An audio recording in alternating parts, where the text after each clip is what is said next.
ஒரு ஆள் இருந்தான், நிறைய பணம் சம்பாதிச்சான். ஆனால் செலவு பண்ண மனசு வரல, கருமி.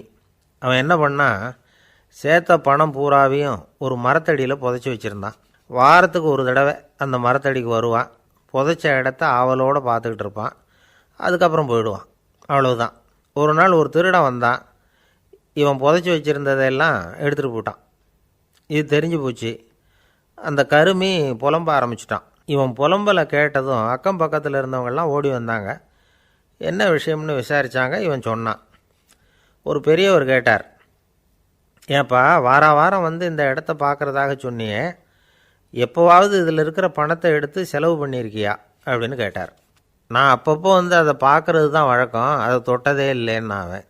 சரி, அப்படின்னா இப்போவும் நீ அதே மாதிரி வாரம் ஒரு தடவை வந்து இந்த இடத்த பார்த்துட்டு போகலாமே அப்படின்னாராம் அந்த பெரியவர். அதுவும் சரிதானே, எவ்வளவு காலமானாலும் அவன் அந்த பணத்தை எடுத்து செலவு பண்ண போகிறதில்ல. அப்படி இருக்கிறப்ப உள்ளே பணம் இருந்தாலும் ஒன்று தான், இல்லாமல் போனாலும் ஒன்று தான். இதிலேருந்து என்ன புரியுதுன்னா, ஒருத்தர்கிட்ட இருக்கிற பணத்தை கொண்டு அவர் பணக்காரரா ஏழையா அப்படின்னு முடிவு செய்கிறது சரியில்லை. அந்த செல்வத்தை அனுபவிக்கிற திறன், பயன்படுத்துகிற திறன், அதை வச்சு தான் அவர் ஏழையா பணக்காரரா அப்படிங்கிறத நிர்ணயம் பண்ணணும். அதுதான் சரி. செலவு பண்ண தெரியாதவன் சேகரம் பண்ணிகிட்டே இருக்கிறதுனால என்ன பிரயோஜனம்? தலைமுடியே இல்லாதவன் தாராளமாக சீப்புகளை வாங்கி சேகரம் பண்ணுறது மாதிரி தானே இது.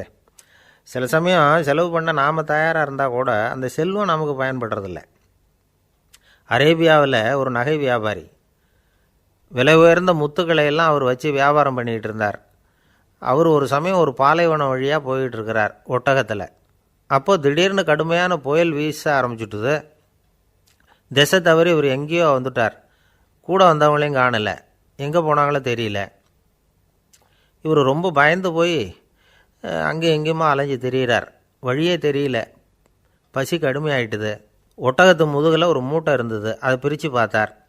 உள்ளே ஏதாவது இருக்கான்னு தேடி பார்க்குறார். அது வரைக்கும் கண்ணில் தட்டுப்படாத அபூர்வமான ஒரு பை கண்ணில் பட்டுது. ஆஹா, அதில் ஏதாவது சாப்பிட்றதுக்கு இருக்கும் அப்படின்னு நினச்சி ஆவலாக அதை பிரித்து பார்க்குறார். அந்த பையில் விலை உயர்ந்த முத்துக்கள் நிறைய இருந்துதான். அப்போ தான் அவர் நினச்சாராம், விலை உயர்ந்த முத்துக்கள் கூட சாப்பிட்றதுக்கு உணவாக முடியாது அப்படிங்கிறத புரிஞ்சுக்கிட்டாராம். எந்த நேரத்தில் எது நமக்கு தேவையோ அது நமக்கு தாராளமாக கிடைக்கணும். அப்படி அது கிடைக்கிறதுக்கு நம்மக்கிட்ட இருக்கிற செல்வம் பயன்படணும். அது நமக்கும் பயன்படலாம், நம்ம மூலமாக அடுத்தவங்களுக்கும் பயன்படலாம். அதுதான் செல்வத்தின் பயன். ஒரு மரத்தடியில் ஒருத்தன் உட்காந்து அழுதுகிட்டு இருந்தான். அந்த பக்கமாக வந்த இன்னொருத்தன் ஏப்பா அழுதுகிட்டு இருக்கிறேன்னு கேட்டான். இந்த இடத்துல தான் பூமிக்கு அடியில் பணம் இருக்குது, புதைச்ச இடம் தெரியல, அதான் அழறேன் அப்படின்னா. நல்லா ஞாபகப்படுத்தி பாரு, எந்த இடத்துல புதைச்ச அப்படின்னு கேட்டான் இவன். அது எப்படி எனக்கு தெரியும், புதைச்சி வச்சிருக்கிறவன் நான் இல்லையே, எங்கள் எழுத்த விட்டுக்காரன் அப்படின்னானா இவன். அந்த ஆள் என்னை கண்ணாப்புண்ணான்னு திட்டிவிட்டான் சார், அதை நினச்சா எனக்கு ரொம்ப வருத்தமாக இருக்குது அப்படின்னு சொல்லி கவலைப்பட்டார் ஒருத்தர். இதில் கவலைப்படுறதுக்கு என்ன இருக்குது அப்படின்னார் ஒரு பெரியவர். அவர் ஒரு மகான். என்ன சார் இப்படி சொல்கிறீங்க, ஒருத்தர் நம்ம பார்த்து திட்டுனா வருத்தமாக இருக்காதா அப்படின்னார். அது எப்படி வருத்தமாக இருக்கும், திட்டுறதுங்கிறது என்ன, அது வெறும் சத்தம் தானே அப்படின்னார் அந்த பெரியவர். நம்ம ஆளுக்கு தலையை பிச்சுக்கலாம் போல் இருந்தது. இருக்காது அப்படின்னா நமக்கே அப்படி தானே தோணுது.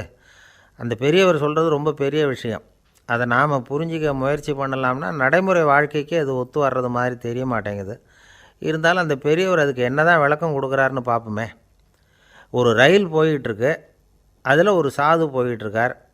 அந்த ரயில் வந்து அவர் ஹரித்வாரம் போயிட்டுருக்கார். அவர் ரயிலில் ஏகப்பட்ட கூட்டம். நம்ம ஊர் ரயில் கேட்க வேணும், டிக்கெட் வாங்கிட்டு கொஞ்சம் பேர், வாங்காத கொஞ்சம் பேர்.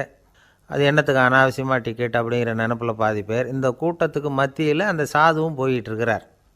உட்கார்றதுக்காக இருந்த இடத்துல ஒரு ஆள் படுத்துருக்கிறான், கொஞ்சம் முரட்டு ஆசாமி. அவன் கால் பக்கத்தில் கொஞ்சோண்டு இடம் பாக்கி இருந்தது. அந்த இடத்துல இந்த சாது உட்காந்துருந்தார். மெதுவாக உட்காந்துக்கிட்டார் போய். ஆனால் அந்த ஆள் ராத்திரி பூரா இவரை காலால் உதச்சிக்கிட்டே இருக்கிறான். அது இவருக்கு ரொம்ப அவமானமாக பட்டுது. அதனால் துக்கம் ஏற்பட்டுது. இருந்தாலும் அதை ஒரு மாதிரியாக சகிச்சுக்கிட்டே இவர் வந்து சேர்ந்தார். பொழுது விடிஞ்சுது. அந்த சாது ஹரித்வார் வந்து சேர்ந்தார். அங்கே ஒரு பெரிய ஞானியை சந்தித்தார். ராத்திரி ரயிலில் அந்த ஆள் உதைச்சதையும் அதனால் தனக்கு ஏற்பட்ட துக்கத்தையும் இந்த சாது அந்த ஞானிகிட்ட சொன்னார். சொல்லிவிட்டு, ஏன் சுவாமி, எனக்கு துக்கம் ஏற்பட்டதே அது தப்பா அப்படின்னு கேட்டார். தவறு தான்னார் அந்த ஞானி. உனக்கு இன்னமும் தேக அபிமானம் போகலைங்கிறது தான் அது காட்டுது. அஷ்டாவக்கிரர் என்ன சொல்கிறார் தெரியுமா? உண்மையான ஞானி யாராவது தன்னை வந்தனை செய்தால் அதற்காக சந்தோஷப்பட மாட்டார், யாராவது நிந்தனை செய்தால் அதற்காக வருத்தப்பட மாட்டார் அப்படின்னு சொல்கிறார். நிந்தனைங்கிறது ஒரு ஒலி தான். தேகாபிமானம் இருக்கிற வரைக்கும் இந்த ஒலி நம்மளை வேதனைப்படுத்தும். நான் தேகம் இல்லை ஆத்மா அப்படிங்கிற நினைவு இருந்தால் இந்த ஒலி நம்மளை பாதிக்காது. மனு என்ன சொல்கிறார் தெரியுமா? ஒரு சாதகன் பாராட்டுதலை விஷம்னு நினச்சி பயப்படணும், அவமானத்தை அமிர்தம்னு நினச்சி சந்தோஷப்படணுங்கிறார். அவமானப்பட்டால் கவலைப்படாமல் எப்படி இருக்க முடியும் அப்படின்னு தான் நமக்கு தோணும். அதனால தான் நம்மளில் யாரும் இதுக்கு உதாரணமாக யாரையும் காட்ட முடியல. புத்தரையும் கபீரையும் உதாரணமாக காட்டுறாங்க. அவங்களுக்கெல்லாம் அவமானம் ஏற்பட்டப்போ கவலையே படலையாம். புத்தரை அவமானப்படுத்தணுங்கிறதுக்காக கௌசாம்பி ராணி ஒரு இளம் பெண்ணை கொலை பண்ணி சடலத்தை புத்தர் குடிசைக்கு முன்னாடி போட சொன்னார். போட்டாங்க. புத்தர் தான் அந்த பொண்ணை கெடுத்து கொலை பண்ணிவிட்டார்னு எல்லோரும் நினச்சாங்க. ஆனால் புத்தர் இதை பற்றி கவலையே படலை. அப்புறமா உண்மை தெரிஞ்சதும் புத்தர் புகழ் இன்னும் அதிகமாகிட்டுது. ஒரு பெரிய சபையில் ஒரு மோசமான பொண்ணு நுழைஞ்சி தனக்கும் கபீருக்கும் சம்பந்தம் உண்டுன்னு சொன்னான். கபீர் கவலைப்படலை. அவங்க மாதிரியெல்லாம் நாமளும் இருக்க கற்றுக்கணும். நிந்தனை, அபகீர்த்தி, அவமானம் எல்லாம் ஆண்டவன் கொடுக்குற பிரசாதம்னு நினைக்கணும் அப்படின்னு சொல்கிறார் அந்த ஞானி. இதை கேட்ட இந்த காலத்து ஆசாமி ஒருத்தர், நான் கூட அப்படி தான் சார், யாராவது அவமானப்படுத்தினா கவலைப்பட மாட்டேன். நேற்று கூட ஒருத்தர் என்ன பலார்னு அரைஞ்சுட்டார், நான் கொஞ்சம் கூட கவலைப்படலை, பேசாமல் வந்துட்டேன்னார். ஏன் அப்படி வந்துட்டீங்க அப்படின்னேன். அவர் அரைஞ்சதுலேயும் ஒரு அர்த்தம் இருந்தது, அதனால தான் அப்படி வந்துட்டேன்னார். ஏன் அரைஞ்சார்னு கேட்டேன். 10 வருஷத்துக்கு முன்னாடி 15 ரூபா அவர்கிட்ட கடன் வாங்கினேன், அதை கேட்டு கேட்டு பார்த்துட்டு கடைசியாக தான் அரைஞ்சார் அப்படின்னார். ஆண்டவனுடைய பிரசாதம் இவருக்கு அடிக்கடி கிடைக்கும் போல இருக்குது. ஒரு அரசனும் அமைச்சரும் ஒரு நாள் ரொம்ப சாவகாசமாக பேசிக்கிட்டு இருந்தாங்களாம். அரசன் அமைச்சரை பார்த்து ஒரு கேள்வி கேட்டிருக்கார். ஏங்க அமைச்சரே, ஆசை இல்லாத ஒரு மனுஷனால் இருக்க முடியுமா அப்படின்னு. ஏன் முடியாது, துறவி அப்படிங்கிறவங்கெல்லாம் அப்படிப்பட்டவங்க தானே அப்படின்னாராம் அமைச்சர். அவங்கெல்லாம் உண்மையிலேயே ஆசையை விட்டவங்க தானா அப்படின்னு கேட்டாராம் ராஜா. அப்படி தான் இருக்கணும் அப்படின்னாராம் அமைச்சர். அப்படின்னா ஆசையே இல்லாத ஒரு உண்மையான துறவியை நான் பார்க்கணுமேன்னார். அது என்ன பிரமாதம், அதுக்கு நான் ஏற்பாடு பண்ணுறேன் அப்படின்னு விட்டார் இவர். சொல்லிவிட்டு உடனே புறப்பட்டு போனார். அங்கே தேடினார். அப்புறம் தான் அவருக்கு புரிஞ்சுது உண்மை துறவியை கண்டுபிடிக்கிறது எவ்வளவு கஷ்டமான காரியம்னு. இருந்தாலும் ராஜா கிட்ட சொல்லியாச்சே உண்மை துறவியை காட்டுறேன்னு. இப்போ என்ன பண்ணுறது? ராஜா கிட்ட சொன்னபடி நடக்கலைன்னா அவருக்கு கோபம் வந்துடும். அமைச்சர் ஒரு யோசனை பண்ணார். அவருக்கு ஒரு வழி தெரிஞ்சுது. அதுதான் சரின்னு முடிவு பண்ணார். அதாவது அந்த ஊரில் அவருக்கு தெரிஞ்ச நாடக நடிகர் ஒருத்தர் இருக்கிறார், நல்லா நடிப்பார். அவரை போய் பார்த்தார். இதை பாருப்பா, எனக்காக நீ ஒரு காரியம் செய்யணும்னார். என்னன்னு கேட்டார் அவர். நீ ஒரு துறவி மாதிரி கொஞ்சம் நேரத்துக்கு நடிக்கணும். ராஜா உன்னை பார்த்துட்டு போகிற வரைக்கும் நடி, அது போதும். அதுக்காக உனக்கு 10,000 ரூபா தரேன் அப்படின்னார். அவர் எந்த காலத்தில் இவ்வளவு பணத்தை மொத்தமாக பார்த்துருக்கார். அதனால் உடனே சரின்னு ஒத்துக்கிட்டார். அமைச்சர் அரண்மனைக்கு திரும்பி வந்தார். என்ன அமைச்சரே, இன்னுமா ஒரு உண்மையான துறவி கிடைக்கலன்னார். உண்மையான துறவி ஒருத்தரை இப்போ தான் கொஞ்ச நேரத்துக்கு முன்னாடி பார்த்து பேசிவிட்டு வர்றேன். அவர் நம்ம ஊருக்கு வெளியில் குளத்தங்கரையில் உள்ள ஒரு ஆலமரத்துக்கு அடியில் உட்காந்துருக்கிறார் அப்படின்னார் இவர். அப்படின்னா உடனே புறப்படுங்க அப்படின்னார் ராஜா. பரிவாரங்களோடு புறப்பட்டார். அங்கே அந்த மரத்தடியில் அந்த ஆள் வேஷம் போட்டுக்கிட்டு துறவி மாதிரி உட்காந்துருக்கிறான். ராஜா நேராக போனார். அந்த துறவி காலில் பொத்துன்னு விழுந்து வணங்கினார். உடனே ராணியும் அவர் காலில் விழுந்தாங்க. அடுத்தபடியாக அமைச்சர் விழுந்தார். அவருக்கு தெரியும் இது நம்ம ஆள் தான்னு. இருந்தாலும் என்ன பண்ணுறது, நேரம். அப்புறம் பரிவாரங்கள்லாம் துறவி காலில் விழுந்து ஆசீர்வாதம் வாங்கிட்டாங்க. ராஜா அப்புறமா தங்கத்தட்டில் பொன்னையும் பொருளையும் வச்சு அந்த துறவிக்கிட்ட ரொம்ப பணிவாக நீட்டுறார். தாங்கள் தயவு பண்ணி இதை ஏற்றுக்கணும் அப்படின்னு வேண்டிக்கிட்டார். அந்த துறவி பற்றில்லாமல் அதை பார்த்தார். எல்லாத்தையும் திறந்துவிட்ட எனக்கு இதெல்லாம் எதுக்காக அப்படின்னு சொல்லி அதை மறுத்துட்டாராம். ஆஹா, உண்மையான துறவியை பார்த்துட்டோம் அப்படிங்கிற ஆனந்தம் அரசருக்கு. ரொம்ப நிம்மதியாக திருப்தியாக திரும்பி வந்தார் அரண்மனைக்கு. அதுக்கப்புறம் அமைச்சர் யாருக்கும் தெரியாமல் அந்த துறவிகிட்ட ஓடினார். சொன்ன பிரகாரம் பணத்தை நீட்டினார். இந்தாப்பா, நான் உங்ககிட்ட சொன்னபடி 10,000 ரூபா பணம் எடுத்துக்கோ அப்படின்னார். அந்த ஆள் ராஜா கிட்ட சொன்னது மாதிரியே எல்லாத்தையும் திறந்துவிட்டேன், எனக்கு இதெல்லாம் எதுக்காக வேணாம் அப்படின்னு விட்டாரான். நடித்த வரைக்கும் போதும்ப்பா, இனிமேல் இந்த நாடக வசனம்லாம் வேணாம், வேஷத்தை கலைச்சிரு, பணத்தை வாங்கிக்கோன்னார். இல்லைங்க, இது வேஷம் இல்லை, இது வசனமும் இல்லை, இது உண்மை. கொஞ்ச நேரம் துறவி மாதிரி நடித்ததுக்கே இந்த தேசத்து ராஜா ராணி அமைச்சர் பரிவாரங்கள் எல்லாம் என் காலில் விழுந்து வணங்குறாங்க. அப்படின்னா உண்மையான துறவியாக இருக்கிறது எவ்வளவு பெருமையான விஷயம். நான் உண்மையான துறவியாக ஆக போகிறேன், அப்படி முடிவும் பண்ணிட்டேன் அப்படின்னார் அந்த நடிகர். வேஷம் கூட எப்படிப்பட்ட விளைவுகளை உண்டு பண்ணுது பார்த்தீங்களா. நம்மால் ஒருத்தன் ரொம்ப வசதியாக தான் இருந்தான். ஒரு நாள் அவன் சொத்து பூரா திருட்டு போட்டுது. அதுக்கப்புறம் இவன் துறவி மாதிரி ஆகிட்டான். ஊர் ஊராக சுற்றினான். ஒரு குருநாதரை தேடி கண்டுபிடிச்சான். அவர்கிட்ட சீடனாக சேர்ந்துக்கிட்டான். அவனை பார்த்து ஒருத்தர் கேட்டார், நீ உண்மையான சீடன் தானான்னு. இல்லைங்க, சீடன் மாதிரி நடிச்சுக்கிட்டு இருக்கிறேன் அப்படின்னா. அது குரு துரோகம் இல்லையா அப்படின்னு கேட்டார் அவர். இல்லைங்க, நான் பண்ணது குரு துரோகம் இல்லை, என் குரு பண்ணது தான் துரோகம். என்னுடைய பணத்தை கொள்ளையடித்தது இவர் தான். அதை எங்கே வச்சுருக்காருன்னு கண்டுபிடிக்கிறதுக்காக தான் இவர்கிட்ட வந்து சீடனாக சேர்ந்துருக்கிறேன் அப்படின்னா. ஒரு சின்ன பையன் வந்தான். அவனை பார்த்து ஒரு கேள்வி கேட்டோம்.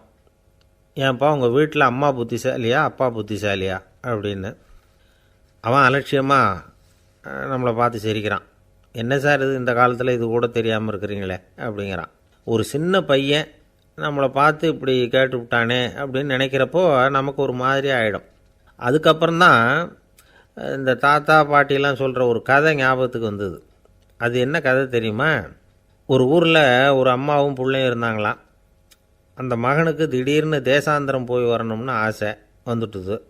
ஊர் ஊராக போய் சுற்றி பார்க்கணுங்கிற ஆசை. அந்த அம்மாவுக்கு இது பிடிக்கல. மகனை பிரிஞ்சு இருக்கிறதுக்கு அவங்க மனசு இடம் கொடுக்கல. வேணாப்பான்னு சொல்லி பார்த்தாங்க, அவன் கேட்கல. திடீர்னு புறப்படவும் செஞ்சுட்டான். சரி, இனிமேல் அவனை தடுக்க முடியாதுன்னு முடிவு பண்ணிட்டாங்க அந்த அம்மா. இருந்தாலும் புத்திசாலித்தனமாக ஒரு யோசனை பண்ணாங்க. மகனை கிட்டத்தில் கூப்பிட்டாங்க. அவங்ககிட்ட சொன்னாங்க, இதை பாருப்பா, நீ தேசாந்திரம் போகிறதுன்னு தீர்மானம் பண்ணிவிட்ட, அதை நான் தடுக்கலை, போயிட்டு வந்துடும். ஆனால் போகிறதுக்கு முன்னாடி எனக்கு ஒரு வாக்குறுதி கொடுத்துட்டு போ அப்படின்னாங்க. போகிறப்போ ராத்திரியாக இருந்தாலும் பகலாக இருந்தாலும் சரி, புளிய மரத்து நிழலில் தான் தங்கணும். திரும்பி வர்றப்போ இரவும் பகலும் நீ வந்து வேப்ப மரத்து நிழல்லே தங்கணும் அப்படின்னாங்க. சரி, அப்படியே செய்கிறேன்னு சொல்லி வாக்குறுதி கொடுத்தான் பையன். புறப்பட்டு போனான். போகிற வழியில் புளிய மரத்து நிழல்லையே தங்கினான், தூங்கினான். அப்படி போய்கிட்டே இருந்தான். 7வது நாள் அவன் உடம்பு சுகமில்லாமல் போயிட்டுது. ரொம்பவும் பலவீனமாயிட்டான். இனிமேல் நடக்க முடியாதுங்கிற நிலைமை வந்துட்டுது. யோசித்து பார்த்தான். சரி, இதுக்கு மேலே வந்து போக வேண்டாம் அப்படின்னு முடிவு பண்ணிவிட்டு திரும்பி வர ஆரம்பிச்சிட்டான். திரும்பி வர்றப்போ வழியில் வேப்ப மரத்து நிழல்லையே தங்கி தங்கி வந்தான். நாளுக்கு நாள் உடம்பு சரியாக வந்துட்டுது. 7வது நாள் வீட்டுக்கு வந்து சேர்றான். உடம்பு பழையபடியே கலகலப்பாயிட்டுது. பூர்ண சுகம். தேசாந்திரம் போன பையன் திரும்பி வந்துட்டானே அப்படின்னு அந்த அம்மா ஆச்சரியப்படலை. ஏன்னா அவங்களுக்கு தெரியும் இப்படி ஆகும்னு. பையன் சீக்கிரமாக திரும்பி வரணுங்கிறதுக்காக தான் அவங்க அந்த யோசனையை சொன்னாங்க. என்ன விஷயங்கிறதையும் அவங்களே சொன்னாங்க. மகனே, புளிய மரத்து நிழல் உடம்புக்கு உஷ்ணத்தை கொடுக்கும், சீக்கம் உண்டாக்கும். அதனால் நீ வந்து தொடர்ந்து புளிய மரத்து நிழலில் தங்கினாவே நோய்க்கு வந்து ஆளாயிட்ட. அதனால் பயணத்தை வந்து முடிச்சுக்கிட்டு திரும்பி வரணுங்கிற முடிவுக்கு வந்துட்ட. திரும்பி வர்றப்போ நீ தங்கினது வேப்ப மரத்து நிழல். அது உடம்புக்கு வந்து குளிர்ச்சியை தரக்கூடியது, நோயை தீர்க்கக்கூடியது. அதனால் சுகமாக வீட்டுக்கு வந்து சேர்ந்துட்ட. உன்னோட தேசாந்திர பயணத்தை தடுக்கிறதுக்காக தான் இப்படி பண்ணினேன் அப்படின்னாங்களாம் அந்த அம்மா. பார்த்தீங்களா அம்மாவோட புத்திசாலித்தனத்தை? அப்பாவாக இருந்தால் இப்படியா பண்ணுவார்? ஒரு அப்பா வந்து பையன்கிட்ட 10 ரூபா கொடுத்து இதை எடுத்துக்கிட்டு அடுத்த ஊருக்கு போய் அங்கே இருக்கிற மாமா கிட்ட இதை கொடுத்துட்டு வாடா, வழியில் எங்கேயாவது மரத்தடியில் படுத்து தூங்கி விடாதே அப்படின்னு எச்சரிக்கை பண்ணி அனுப்புனாராம். பையனுக்கு எச்சரிக்கையாக வாழறது எப்படிங்கிறத கற்றுக் கொடுக்கறதுக்காக இப்படி பண்ணார். அவன் பணத்தை வாங்கிக்கிட்டு போனான். அப்பா சொன்னதை மறந்துட்டு ஒரு மரத்தடியில் படுத்து தூங்கிட்டான். அவனுக்கு தெரியாமல் அவன் பின்னாடியே போன அப்பா அவன் கையில் இருந்த அந்த 10 ரூபாயை நைஸாக எடுத்துகிட்டு வந்துட்டார். அவன் பையில் தானே வச்சுருந்தான், அது தெரியாமல் எடுத்துகிட்டு வந்துட்டார். அவன் தூங்கிக்கிட்டு இருக்கான். எடுத்துகிட்டு ஒரு மறுபடியும் வீட்டுக்கு வந்துட்டார். பையன் முழிச்சுக்கிட்டு பையை தடவி பார்க்குறான், பணத்தை காணும். அழுதுகிட்டே திரும்பி வந்தான். அப்பா கிட்ட விஷயத்த சொன்னான். அப்பா சிரிச்சுக்கிட்டே சொன்னார், அதுக்கு தான்ப்பா ஆரம்பத்திலேயே எச்சரிக்கை பண்ணினேன், இனிமேலாவது நீ ஜாக்கிரதையாக இருக்கணும் அப்படிங்கிறதுக்காக தான் இப்படி பண்ணினேன். அந்த பணம் எங்கேயும் போயிடலை, நான் தான் அதை உனக்கு தெரியாமல் எடுத்து வச்சிருக்கிறேன். இதோ பாரு அப்படின்னு சொல்லிட்டு சைடு பாக்கெட்டில் கையை விட்டால் அது ஓட்டையாக இருக்குது. அதை எவனோ ஏற்கனவே கத்திரிச்சு எடுத்துகிட்டு போட்டான். இப்போ அப்பா முகத்தில் அசடு வழிஞ்சுதான். அள்ள அள்ள குறையாதது அட்சய பாத்திரம், அது நமக்கு தெரியும், கேள்விப்பட்டிருக்கிறோம். ஆனால் போட போட நிரம்பாத ஒரு பாத்திரம் உண்டு. அது என்ன தெரியுமா? நம்மளில் பல பேர்கிட்ட அந்த பாத்திரம் உண்டு. அதுதான் பேராசை அப்படிங்கிற பாத்திரம். அதை நிறைவு செய்யவே முடியாது. பேராசையை பற்றி சுஃபி இலக்கியத்தில் ஒரு பிரபலமான கதை உண்டாம். அதை ஒரு பெரியவர் எடுத்து சொல்லியிருக்கிறார். ஒரு மன்னர் நகர்வலம் போயிட்டுருக்கார். ஒரு பிச்சைக்காரன் மன்னர் எதிரில் வரான். பிச்சை போடுங்கங்கிறான். என்னுடைய அமைதியை கெடுக்காதே போங்கிறார் மன்னர். அவன் சிரிக்கிறான்.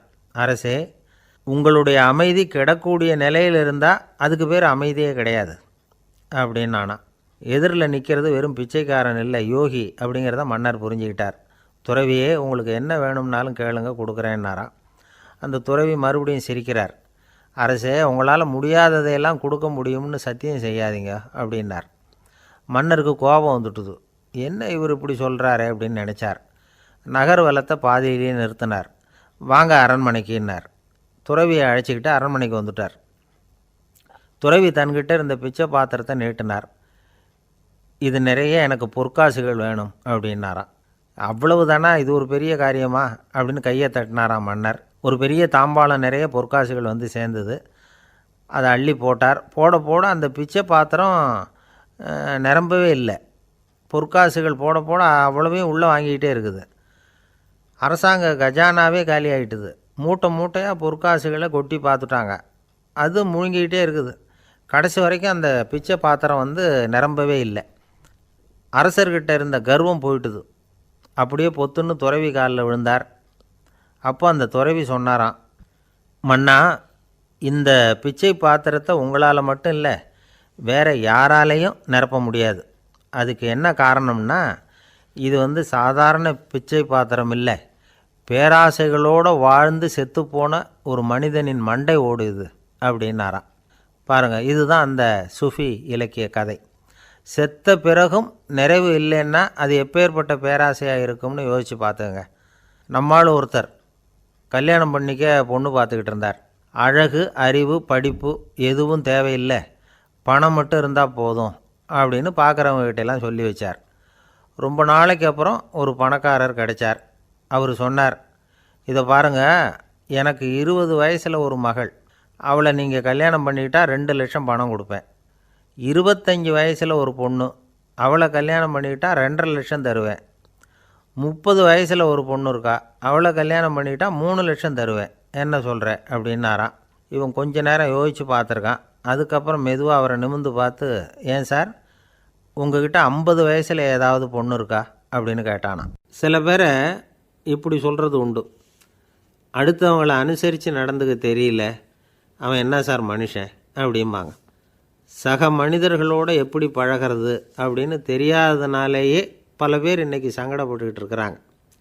வசதி வாய்ப்பெல்லாம் சரியாக இருக்கும், ஆனால் வாழ்க்கை சரியாக இருக்காது. இன்னொருத்தர்கிட்ட எப்படி பேசுறது பழகிறதுங்கிறது தெரியாததுனால தான் இந்த அவஸ்தை. சரி, இந்த அவஸ்தை இல்லாமல் வாழறது எப்படி? இதுக்கு அனுபவசாலிகள் சில வழிமுறைகளை சொல்கிறாங்க. அதெல்லாம் என்னென்னங்கிறத இப்போ தெரிஞ்சுக்குவோம். முதல்ல நம்ம நாக்கு நம்ம கண்ட்ரோலில் இருக்கணும். வார்த்தைகளை கொட்டிவிட்டு அதுக்கப்புறம் அள்ள முடியாமல் கடந்து கஷ்டப்படக்கூடாது. எப்படி பேசுகிறோங்கிறதும் முக்கியம், பேசுகிறப்ப எப்படி முகத்தை வச்சுருக்கிறோங்கிறதும் முக்கியம். அன்பாக பேசினாலும் நல்லாயிருக்கும். அப்படி பேசுகிறப்ப ஆதரவாக அவர் தோள் மேலே ஒரு கையை போட்டுக்கிட்டு பேசினா இன்னமும் நல்லாயிருக்கும். 2வது விஷயம், இன்னொருத்தர்கிட்ட பேசுகிறப்போ வாக்குறுதிகளை அள்ளி வீசக்கூடாது. கொடுக்குற வாக்குறுதி குறைச்சலாக இருக்கணும். அப்படி கொடுத்த வாக்குறுதியை கண்டிப்பாக நிறைவேற்றணும். நாம் ஒருத்தரை பாராட்டுறோம் அல்லது அவரை பற்றி அபிப்பிராயம் சொல்கிறோம்னா அது ஆக்கப்பூர்வமாக இருக்கணும்.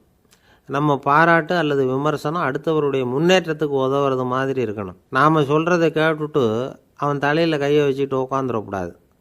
எப்பவும் உற்சாகமாக இருக்கணும், முகம் மலர்ச்சியாக இருக்கணும். மனுஷன் இருந்தால் வருத்தம், கவலை, ஏமாற்றம் எல்லாம் இருக்க தான் செய்யும். அதெல்லாம் மனசில் இருக்கட்டும். அந்த வருத்தமும் கவலையும் ஏமாற்றமும் சேர்ந்துக்கிட்டு நம்ம முகத்தில் இருக்கிற மலர்ச்சியை மூடி மறைக்கிறதுக்கு நாம் இடம் கொடுத்துடக்கூடாது. எந்த விஷயத்தை பற்றி யாருக்கிட்ட பேசினாலும் வெளிப்படையாக பேசணும், திறந்த மனசோடு பேசணும். மூடி மறைச்சி முழுங்கிக்கிட்டு இருக்கக்கூடாது. இன்னொருத்தர்கிட்ட பேசுகிறப்போ விவாதம் பண்ணுங்க, அது தப்பு இல்லை. ஆனால் வாதாடிக்கிட்டு இருக்கக்கூடாது. அதாவது என்ன சொல்கிறாங்கன்னா, டிஸ்கஸ் பண்ணலாம், ஆர்கியூ பண்ணக்கூடாதான். நம்மக்கிட்ட இருக்கிற நல்ல குணங்களை நாம் எடுத்து சொல்லிகிட்டு இருக்கக்கூடாது. அந்த நல்ல குணங்களே நம்மளை பற்றி எடுத்து சொல்லணும். அது மாதிரி நடந்துக்கணும். அதே மாதிரி அடுத்தவங்க கிட்ட உள்ள கெட்ட குணங்களை பற்றி அவசியம் இல்லாமல் நாம் பேச வேண்டியதில்லை. உங்களை பற்றி யாராவது தப்பாக பேசுகிறாங்களா, அப்படி அவங்க பேசுகிறதுல உண்மை இல்லையா அப்படின்னா அதை நீங்கள் பொருட்படுத்த வேண்டியதில்லை, விட்டுடலாம். அது தானாக போயிடும். ஒரு 4-5 பேரோட பேசிக்கிட்டு இருந்தீங்கன்னா எல்லாருக்கும் முக்கியத்துவம் கொடுங்க, யாரையும் அலட்சியப்படுத்தாதீங்க. தமாஷா பேசலாம், ஆனால் அவங்க தமாஷ் அடுத்தவங்களை கேலி பண்ணுறதா இருக்கக்கூடாது.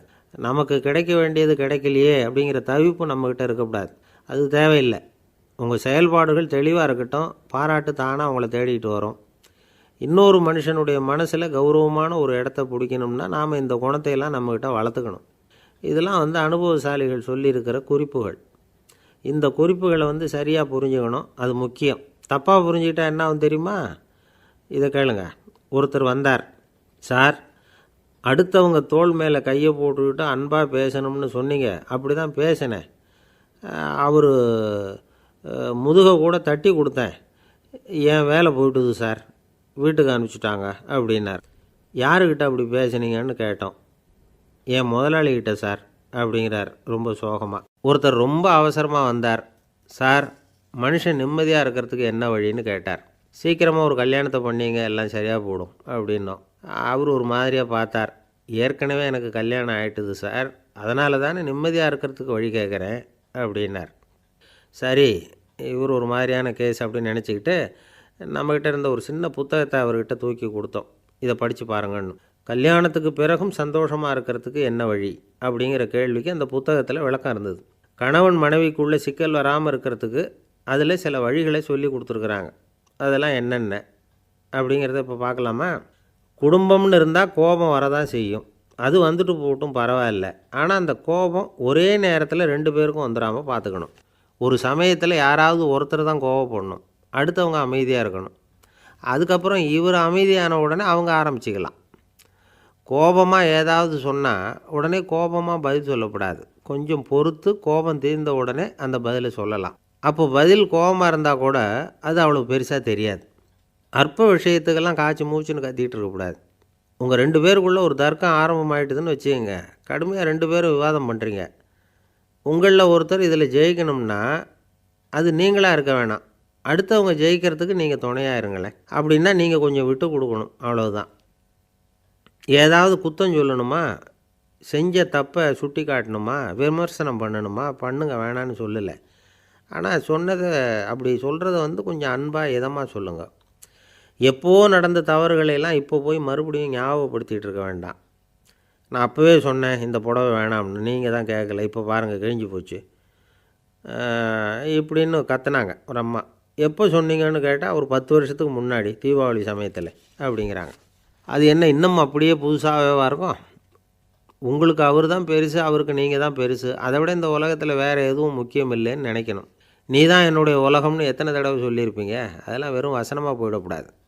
ஏதாவது ஒரு பிரச்சனையை பற்றி கடுமையாக விவாதம் பண்ணிக்கிட்டு இருக்கீங்க, அதை அப்படியே பாதியில் விட்டுட்டு படுக்கைக்கு போயிடக்கூடாது. சொச்சத்தை நாளைக்கு பேசிக்கலாம்னு. அப்படி போனால் தூக்கம் வராது. பிரச்சனையை ஒரு முடிவு பண்ணிக்கிட்டு அதுக்கப்புறமா தூங்க போகணும். ஒரு நாளில் ஒரு தடவையாவது உங்கள் ஜோடியை பாராட்டி நல்ல விதமாக கனிவாக ஒரு வார்த்தை சொல்லணும் அப்படின்னு தீர்மானம் பண்ணிங்க. ஏதாவது தப்பு பண்ணிவிட்டீங்கன்னா பரவாயில்ல, அதை ஒத்துக்கிறதுக்கும் மன்னிப்பு கேட்குறதுக்கும் தயாராக இருக்கணும். அது ஒன்றும் கேவலம் கிடையாது. வீட்டுக்குள்ளே தானே கேட்க போகிறீங்க, வெளியில் யாருக்கு தெரிய போகுதோ? எப்படியோ உங்களுக்குள்ளே ஒரு சமரசம் ஆனால் சரிதான். ஒரு தகராறுன்னு எடுத்துக்கிட்டால் குறைஞ்சபட்சம் அதுக்கு 2 பேர் தேவை. தனியாகவே உட்காந்துக்கிட்டு நான் இப்போ தகராறு பண்ணிகிட்ருக்கிறேன் அப்படின்னு யாரும் சொல்ல முடியாது. 2 பேர் தகராறு பண்ணுறாங்கன்னா பொதுவாக அந்த 2 பேரில் யார் அதிகமாக பேசுகிறாங்களோ அவங்க பேரில் தான் தப்பு இருக்கும். அதை மனசில் வச்சுக்கணும். இதெல்லாம் தான் அந்த புத்தகத்தில் போட்டிருக்கிற வழிமுறைகள். இவ்வளவும் சரியாக வரலைன்னா அப்புறமா சொல்லுங்கள், வேறு புத்தகம் ஏதாவது இருக்கான்னு தேடுவோம். ஒரு கணவன் தன்னுடைய மனைவியை அழைச்சிட்டு ஒரு மனோதத்துவ டாக்டர்கிட்ட வந்தாராம். டாக்டர், எங்களுக்கு கல்யாணம் ஆகி 30 வருஷ காலமாக நாங்கள் ஒரு விஷயத்தில் கூட ஒத்து போனதில்லை அப்படின்னு ஆரம்பித்தார். உடனே அந்த அம்மா குறுக்கிட்டு, அது 30 வருஷம் இல்லை 32 வருஷம் அப்படின்னாங்களாம். ஒருத்தர் இருக்கார், நல்ல உத்தியோகத்தில் தான் இருக்கிறார், ஆனால் எப்போ பார்த்தாலும் முகத்தை வெறுப்பாக வச்சுருப்பார். அப்படியே வருவார் போவார். ஏன் சார் இப்படி இருக்கிறீங்க அப்படின்னு விசாரித்தோம். ஏன்டா இந்த வேலைக்கு வந்தோம்னு இருக்குது சார் அப்படின்னார். உங்கள் வேலை உங்களுக்கு பிடிக்கலையா அப்படின்னு கேட்டோம். இல்லைன்னார். இப்படிப்பட்டவங்க வெற்றிகரமான வாழ்க்கை வாழ முடியாது. இது நிபுணர்கள் கருத்து. வேலையை நேசிக்க தெரிந்தவர்கள் வெற்றி பெறுவார்கள் அப்படிங்கிறாங்க அவங்க. எந்த துறையாக இருந்தாலும் சரி, அந்த துறையில் வெற்றிகரமாக இருக்கிறவங்கள விசாரித்து பாருங்கள்.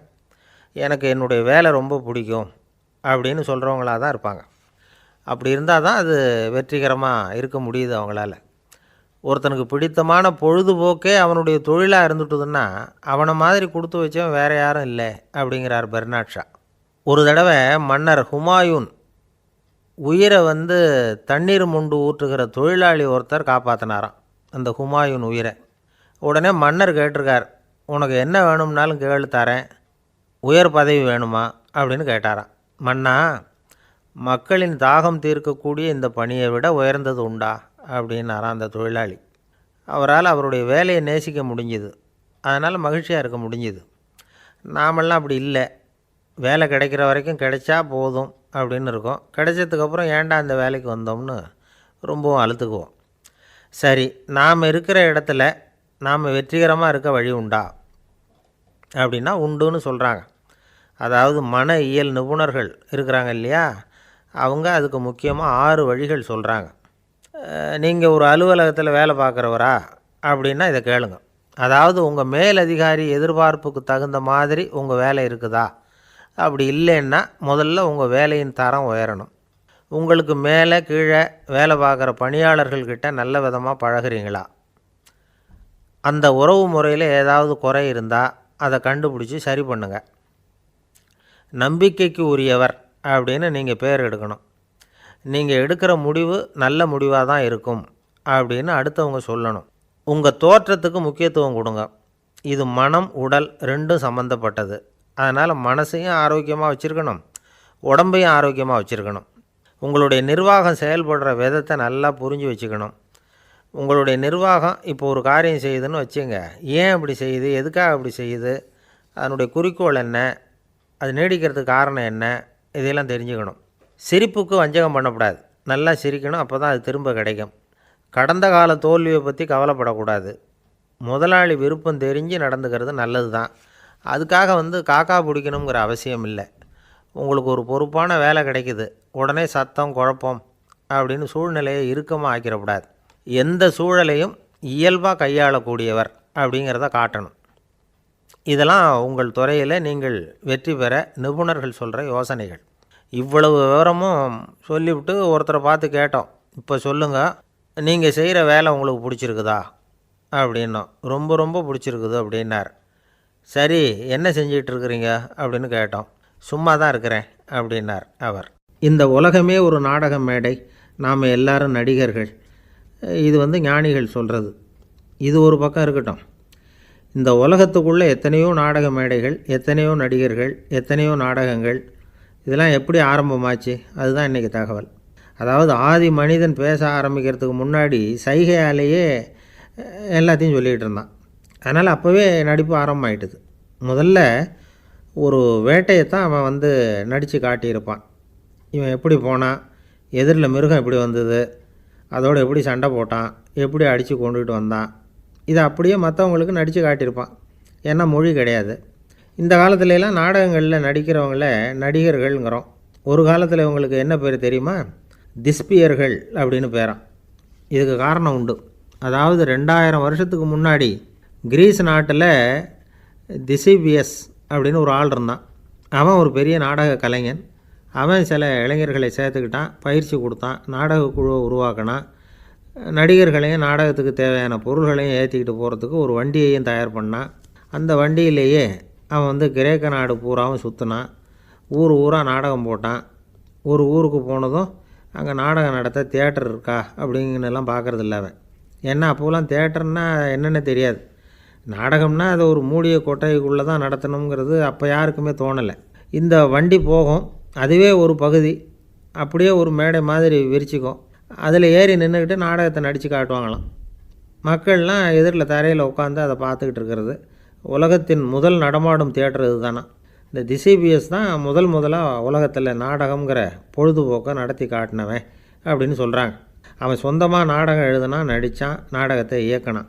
அதனால தான் அவனை வந்து first man of the theatre அப்படின்னு சொல்லுவாங்க. அவன் தான் நாடக மேடையின் முன்னோடி. கிரேக்கர் காலத்திலேயே நாடக ஆசிரியர்கள், நடிகர்கள், ரசிகர்கள் இவங்கள்லாம் உருவாயிட்டாங்களாம். நாடகத்தின் சரித்திரத்தில் இந்த 3 பிரிவும் ரொம்ப முக்கியம். அதாவது கிரேக்க தியேட்டர்கள்லாம் திறந்த வெளி மேடைகள் தான். பெரும்பாலும் மலைச்சரிவுகள், அதுவே படிப்படியாக பண்ணியிருப்பாங்க. கீழே அரைவட்ட வடிவில் மேடை, அதுக்கு ஆர்கெஸ்ட்ரான்னு பேர். பிற்காலத்தில் இதில் உட்காந்து இசைக்குழுவினர் வந்து வாய்ச்சதுனால இசைக்குழுவுக்கே ஆர்கெஸ்ட்ராங்கிற பேர் வந்துட்டுது. இப்போது கிரேக்க தியேட்டர்களில் ஒன்று, அதோட காலம் வந்து கிமு 340. அதை இன்னமும் பாதுகாத்து வச்சுருக்கிறாங்களாம். எபிடாரஸ் அப்படிங்கிற இடத்துல அது இருக்குதான். இன்னமும் அந்த தியேட்டரை பயன்படுத்திக்கிட்டு வர்றாங்களாம். சிறந்த கிரேக்க நாடகங்கள்லாம் அங்கே நடிக்கிறாங்களாம். ஆரம்ப காலத்திலேயே கட்டணம் கிடையாது. அப்புறம் பின்னாடி தான் நுழைவு கட்டணம்லாம் அப்படியே வந்துட்டு தான். நடிகர்கள் வந்து பளபளப்பான ஆடைகள் உடுத்தியிருப்பாங்களாம். இந்த குதிகால் உயர்ந்த காலணிகள் போட்டிருப்பாங்களாம். இதெல்லாம் பழைய குறிப்புகள். பலவிதமான உருவங்களில் மாஸ்க் அப்படின்னு சொல்லப்படுற முகமூடி. அதனால் ஒரே நடிகர் பல வேடங்களில் நடிக்கிறது உண்டான். ஆரம்பத்தில் பெண் நடிகர்கள் கிடையாது, எல்லாம் ஆண் நடிகர்கள் தான். ரோமானியர்கள் தான் முதல் நிரந்தர நாடக மேடையை கட்டினவங்க. அதுதான் முதல் தியேட்டர். கிமு 1048 காலகட்டத்தில் பாம்பிங்கிற நகரத்தில் அதை கட்டியிருக்கிறாங்களாம். கிரேக்க ரோமானிய தியேட்டர்களின் அடிப்படையிலேயே இந்த இத்தாலிய வடிவ அமைப்பாளர்கள் இந்த குதிரை லாட வடிவில் ஒரு ஆடிட்டோரியத்தை உருவாக்கினாங்களாம். இப்படி அதை பற்றி நிறைய தகவல் இருக்குது. 1576 லண்டனில் இந்த வின்ஸ்பர்ரி, அப்புறம் இந்த பில்ட்ஸில், அப்புறம் ஜேம்ஸ் இப்படிங்கிறவர் முயற்சியால் தான் இங்கிலாந்தில் முதல் தியேட்டர் உருவாச்சான். அப்படி ஒருத்தர் இருந்தாராம். உலக நாடக மேடையின் வரலாறு இதுதான். அதாவது இப்போல்லாம் அறிவியல் வளர்ச்சி அதிகமாகிட்டுது. திரைப்படம், தொலைக்காட்சி எல்லாம் வந்தாச்சு. ஒவ்வொரு வீடுமே ஒரு குட்டி தியேட்டர் மாதிரி ஆகிட்டுது. தொலைக்காட்சி முன்னாடி உட்காந்தா எழுந்திரிக்கவே மனசு வர்றதில்லை. ஒரு அம்மா ஒரு மனோதத்துவ டாக்டரை தேடிட்டு வந்தாங்களாம் இந்த காலத்தில். டாக்டர், எங்கள் வீட்டுக்காரர் எப்போ பார்த்தாலும் டிவி முன்னாடி உட்காந்துக்கிட்டு அதையே வெறிச்சு பார்த்துக்கிட்டு இருக்கிறார், உத்து பார்த்துக்கிட்டு இருக்கார், எனக்கு சந்தேகமாக இருக்குன்னாங்களாம். இது மனக்கோளாறு இல்லைங்க, ஆர்வக்கோளாறு, அவ்வளவுதான், இதுக்காக பயப்படாதீங்கன்னாரான் டாக்டர். அப்படி இல்லை டாக்டர், டிவி ஓடும் பொழுதும் நாம் எல்லாம் அதை பார்க்குறோம் சரி, ஆனால் அவர் அப்படி இல்லை, டிவியை நிறுத்தினதுக்கு அப்புறமும் அதையே உத்து பார்த்துக்கிட்டு உட்காந்துருக்கிறார், அதனால தான் சந்தேகப்பட்டு உங்ககிட்ட வந்தேன் அப்படின்னாங்களாம்.